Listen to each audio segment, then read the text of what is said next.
మాజీ CM Jaganmohan Reddy London వెళ్లి ఏం మెడిసిన్ తీసుకున్నారో తెలియదు కానీ ఇప్పుడు ఆయన రెట్టింపు ఉత్సాహంతో ముందుకు సాగుతున్నారు. రేపు మనదే అన్న పద్ధతిలో జనం ముందుకు వెళ్లాలనుకుంటున్నారు.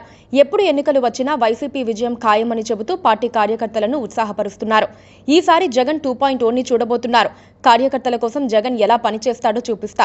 తొలి విడతలో ప్రజల కోసం తాపత్రయం పడ్డాను. వారికి మంచి చేసే విషయంలో కార్యకర్తలకు ప్రాధాన్యత ఇవ్వలేకపోయాను. ఇప్పుడు చంద్రబాబు మిమ్మల్ని పెడుతోన్న కష్టాలు బాధలను చూశాను. మిమ్మల్ని కష్టపెట్టే వాళ్ళు ఎక్కడున్నా తీసుకొచ్చి చట్టం ముందు నిలబెడతా. అక్రమ కేసులు పెట్టిన వారిపై ప్రైవేటు కేసులు వేయిస్తా.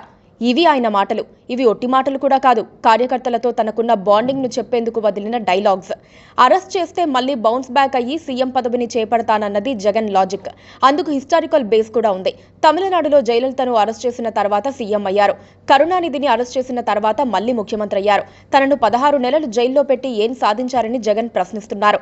అప్పుడు సీఎం అయ్యానని, కావాలంటే ఇప్పుడు కూడా అరెస్ట్ చేసుకోవచ్చని జగన్ సవాలు చేస్తున్నారు.